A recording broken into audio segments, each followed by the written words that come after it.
বন্ধুরা, আজ শুরু করতে চলেছি সুন্দরবনের পাশের গ্রাম সজনেখালি, যেখানে বাস করত সেই তিন বন্ধু।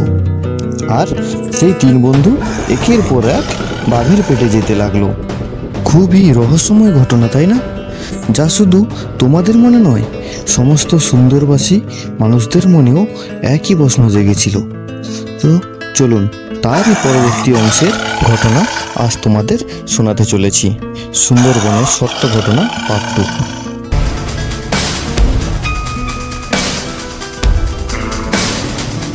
না না, তুমি আমাকে এভাবে মারতে পারো না। কে কে তুমি?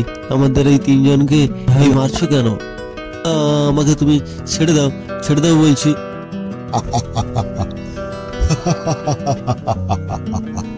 আমি কে জানতে চাস?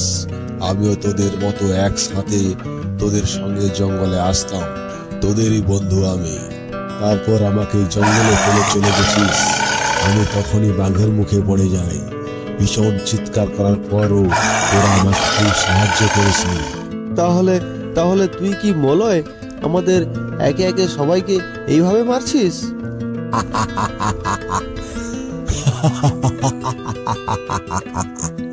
হ্যাঁ, আমি হলাম মলয়।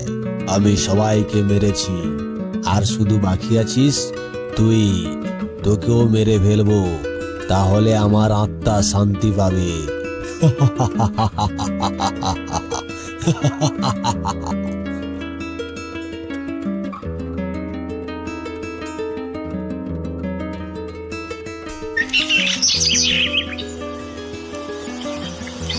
তোমরা শহরের ছেলেমেয়েরা এইসব জঙ্গলের কথা শুনে ভয়ে কাঁপছো, কিন্তু আমরা ছোটবেলা থেকেই বাঘ, সাপ, জঙ্গলের আওয়াজ এইসব শুনেই বড় হয়েছি।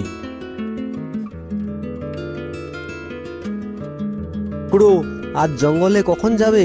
নদীতে জল কমবে বেলা 12টার পর, আর আমাদের মধু পাড়তে আর ডাল ভাঙতে খুবই সুবিধা হবে গো। হ্যাঁ, তাড়াতাড়ি গেলে ভালো হয়। কালকেও একটা দল গিয়েছিল, শুনলাম মধু পেয়েছি, কিন্তু গর্জন শুনে পালিয়ে এসেছি। ভয় পেলে চলবে না, কারণ আজ আমি থাকছি। বাঘ আসলে বাঘের মুখোমুখি হব। তোর বড় সাহস। ঠিক আছে, সবাই প্রস্তুত থাকো। নৌকাটা বাঁধা আছে নদীর ধারে, সবাই যাব একসঙ্গে।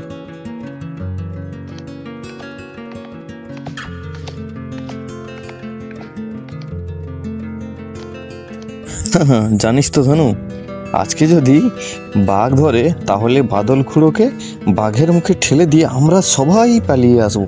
তাহলে বাঘ একটা শিকার পেলে আমাদের কিছু আর বলবে না। না রে, বুড়ো মানুষকে পেয়ে আমাদের এই রকম করাটা ঠিক হবে না। আর তাছাড়া বাদল খুঁড়ো আমাদের পাড়ার মানুষ। বুড়ো মানুষের সঙ্গে এই কাজটা করা আমাদের মোটেও ঠিক হবে না।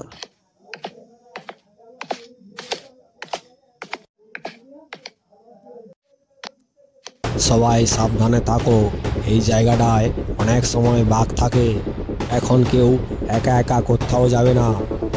আমি না ওই দিকে একটু যাচ্ছি, একটা বড় মৌচাক দেখেছিলাম, যদি মধু পাই। একলা যাস না, চল, আমি তোর সঙ্গেই যাব।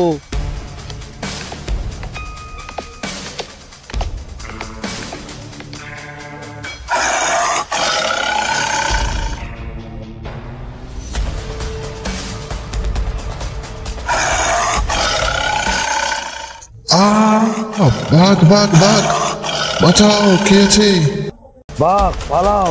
কে কোথায় আছে? মলয়কে বাঘে ধরেছে, সবাই পালাও পালাও!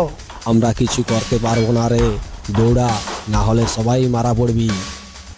বাদল খুঁড়ো, শিবু, দয়া করে কেউ আমাকে ফেলে যেও না, বাঁচাও।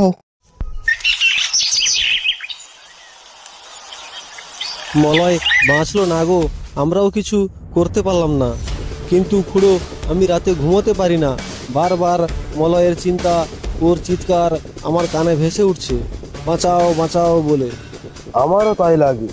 মাঝে মাঝে মনে হয় জঙ্গলের দিক থেকে কেউ তাকিয়ে আছে আমাদের দিকে, কে ছায়ার মতো ঘুরে বেড়াচ্ছে। কাল রাতে আমি খালের ধারে গিয়েছিলাম, সেখানে গিয়ে দেখলাম স্পষ্ট মলয় দাঁড়িয়ে আছে।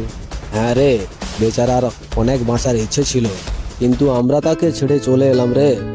ও সব ভুলে যা, ও তো মরে গেছে। বলছি খুড়ো, ও যদি আবার আমাদের প্রতিশোধ নিতে ফিরে আসে?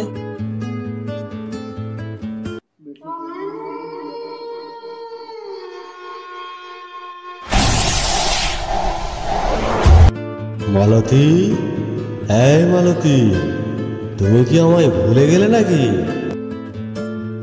কে কে ওখানে এত রাত্রে? আমি মলয় গো, তোমার স্বামী। তুমি এতদিন কোথায় ছিলে তুমি? আমি আর বেঁচে নেই। তুমি যাকে দেখছো সে মলয় না, সে হলো দেহবিহীন এক শরীর। এ এ কি বলছো তুমি? জলজন্ত মানুষ আমার চোখের সামনে দাঁড়িয়ে আছো? হ্যাঁ, ঠিকই দেখছো। আমি আর বেঁচে নেই। আমার দেহটা এখনো পর্যন্ত সেই জঙ্গলে গলা পচা অবস্থায় পড়ে রয়েছে। আমাকে উদ্ধার করে মুক্তি দাও। তোমার দেহকে ওইখান থেকে আমি কিভাবে উদ্ধার করব? আমি তো একজন মেয়ে মানুষ। আমি আর এই রূপে থাকতে পারছি না। তুমি যে কোনো উপায়ে আমাকে মুক্তি দাও। আমার বন্ধুর কাছে সাহায্য নাও, তারা নিশ্চয়ই তোমাকে সাহায্য করবে। ঠিক আছে, আমি এক্ষুনি যাচ্ছি তাদের কাছে। আমি আমার প্রাণ দিয়ে হলেও তোমাকে ওইখান থেকে নিয়ে এনে মুক্তি দেব। এরপর মলয়ের আত্মা অদৃশ্য হয়ে গেল, আর মালতীও বেরিয়ে পড়ল গ্রামের দিকে মলয়ের বন্ধুদের খোঁজে। হঠাৎ দেখতে পেল পাড়ার মোড়ে মলয়ের বন্ধু ধনু বসে আছে। আরে বৌদি, হঠাৎ যে এখানে, কি ব্যাপার গো? তোমরা আমার মলয়ের বন্ধু হয়ে কি করে করতে পারলে গো? ওকে একা জঙ্গলে ছেড়ে দিয়ে চলে এলে? কি করব বলো, জঙ্গলের ব্যাপার তো সবই তো জানো।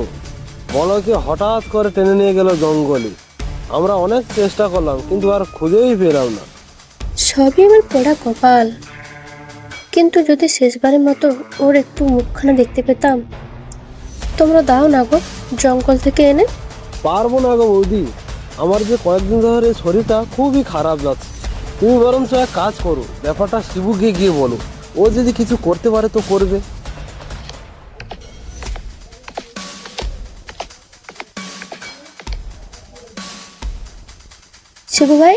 শিবু ভাই বাড়িতে আছো? কি ব্যাপার বৌদি, হঠাৎ আমাদের বাড়িতে? সবকিছু ঠিকঠাক আছে তো? মলের খবর কিছু পাওয়া গেল? সেই জন্য তো তোমার কাছে এসেছে ভাই। আমি কি করতে পারি? আমি যে একা মেয়ে মানুষ। তোমরা আমার মলয়কে আমার কাছে এনে দাও। আমরা অনেক চেষ্টা করেছিলাম গো বৌদি, কিন্তু আমরা ওকে ফিরিয়ে আনতে পারিনি। এখন আর জঙ্গলে গিয়ে কি করি? না না বৌদি, আমি আর যাব না। তোমরা এমন কথা বলো না, তোমরা তো ওর বন্ধু।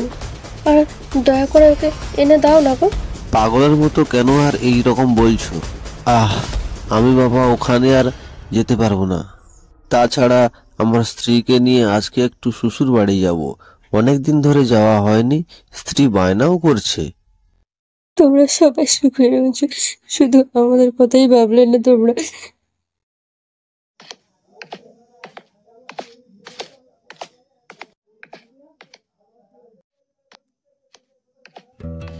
আরে বৌমা, এই সন্ধ্যাবেলায় কি ব্যাপার? আবার কোনো বিপদ টিপদ হলো নাকি?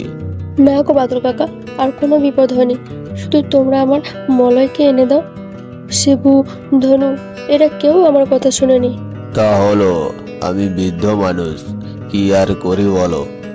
তাছাড়া মলয় হয়তো এতদিনে মরে ভূত হয়ে গেছে গো। তোমরা এমন করে বলো না, তোমাদের দুটো পায়ে পড়ি। বৌমা, পা ছাড়ো, এমন কাজ করো না। তুমি বরং বাড়ি গিয়ে বিশ্রাম নাও, তোমার মাথা ঠিক নেই।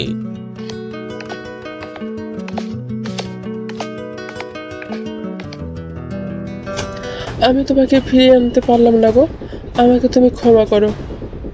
ওরা তোমার বন্ধু হয়েও কেউ তোমায় সাহায্য করলো না, আর আমাকে উল্টে পাগল বললো।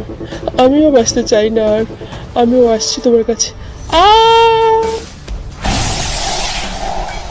আমি ওদের কাউকে ছাড়বো না, ওদের সবাইকে আমি মেরেই ছাড়বো। ধনু, শিবু, ওদের সবাইকে আমি মারবো, যেমনটা আমার সাথে হয়েছে।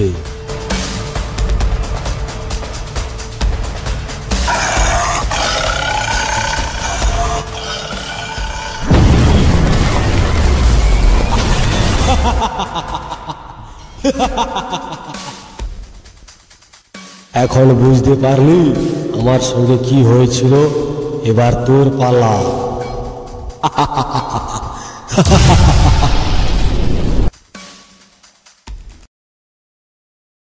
হ্যালো আমার ছোট্ট খাট্ট কার্টুন প্রিয়সী বন্ধুরা, গল্পটি কেমন হয়েছে জানিও।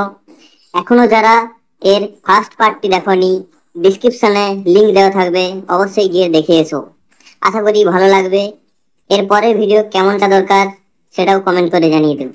আমাদের চ্যানেলের ভিডিও আপনাদের কাছে যত তাড়াতাড়ি পৌঁছায় তার জন্য খুব তাড়াতাড়ি সাবস্ক্রাইব করে রাখুন।